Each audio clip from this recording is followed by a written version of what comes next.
నారాయణపేట కొడంగల్ ఎత్తిపోతల పథకం సర్వే పనులను భూ నిర్వాసితులు అడ్డుకున్నారు. దామరగిద్ద మండలం కాన్కుర్తి దగ్గర రిజర్వాయర్ నిర్మాణానికి అధికారులు సర్వే చేపట్టారు. అయితే న్యాయమైన నష్టపరిహారం ప్రకటించే వరకు భూసేకరణ నిలిపివేయాలని, లేకపోతే పురుగుల మందు తాగి ఆత్మహత్య చేసుకుంటామని స్థానిక రైతులు హెచ్చరించారు. ఎకరానికి 40 లక్షల పరిహారంతో పాటు ప్రతి ఇంట్లో ఒకరికి ప్రభుత్వ ఉద్యోగం ఇవ్వాలని నిర్వాసితులు డిమాండ్ చేశారు. కలెక్టర్ వచ్చి స్పష్టమైన హామీ ఇవ్వాలన్నారు.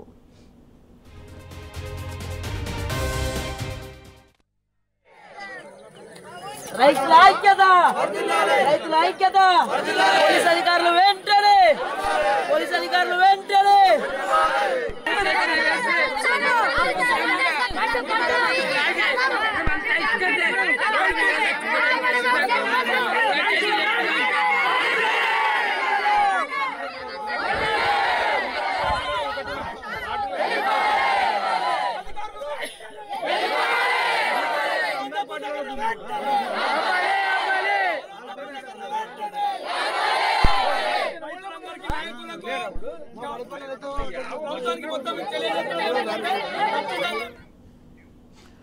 నారాయణపేట కొడంగల్ ఎత్తిపోతల పథకం సర్వే పనులు భూ నిర్వాసితులు అడ్డుకున్నారు. దామరగిద్ద మండలం కాన్కుర్తి దగ్గర రిజర్వాయర్ నిర్మాణానికి అధికారులు సర్వే చేపట్టారు. అయితే న్యాయమైన నష్టపరిహారం ప్రకటించే వరకు భూసేకరణ నిలిపివేయాలని, లేకపోతే పురుగుల మందు తాగి ఆత్మహత్య చేసుకుంటామని స్థానిక రైతులు హెచ్చరించారు. ఇక దీనికి సంబంధించిన పూర్తి సమాచారం మా ప్రతినిధి నరేష్ అందిస్తారు. నరేష్, రైతులు ఏమంటున్నారు? సునీత, నారాయణపేట కొడంగల్ ఎత్తిపోతల పథకానికి సంబంధించి రైతులు తీవ్రంగా వ్యతిరేకిస్తున్నప్పటికీ కూడా ప్రభుత్వము మొండిగా ముందుకెళ్తుంది. ఇవాళ నారాయణపేట కొడంగల్ ఎత్తిపోతల పథకంలో భాగంగా దామరగిద్ద మండలం కానుకుర్తి వద్ద రిజర్వాయర్ పంప్ హౌస్ నిర్మాణానికి సంబంధించి సర్వే చేయడానికి అధికారులు తెల్లవారుజామునే అక్కడికి వెళ్లారు. అక్కడ ఉన్నటువంటి స్థానిక రైతులంతా కూడా అధికారులను అడ్డుకున్నారు.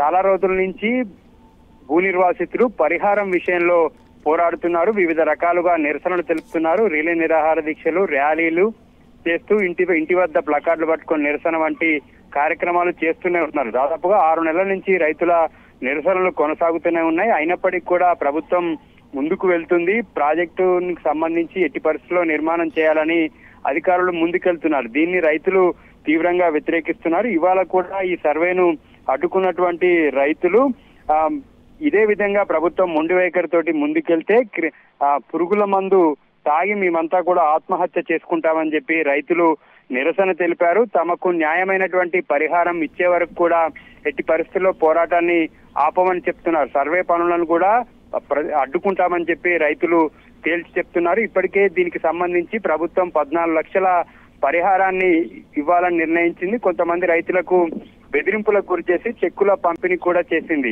అయినప్పటికీ కూడా మిగతా రైతులు వెనక్కి తగ్గట్లేదు. వారికి 2013 భూసేకరణ చట్టం ప్రకారం పరిహారం అందించడం, లేకపోతే మార్కెట్ వాల్యూ ప్రకారం 30 నుంచి 40 లక్షల రూపాయలు ఎకరానికి పరిహారం అందించాలని డిమాండ్ చేస్తున్నారు. అయినప్పటికీ కూడా ప్రభుత్వం ఈ డిమాండ్లను పట్టించుకోకుండా సర్వే పేరుతోటి నిత్యం ఆయా గ్రామాల్లో వెళ్లి అధికారులు సర్వే నిర్వహిస్తూ ఉన్నారు. ఆ సర్వేలన్నింటినీ కూడా అక్కడ ఉన్నటువంటి రైతులు అడ్డుకుంటున్నారు. దాదాపు 10-12 గ్రామాలకు సంబంధించినటువంటి అంశం.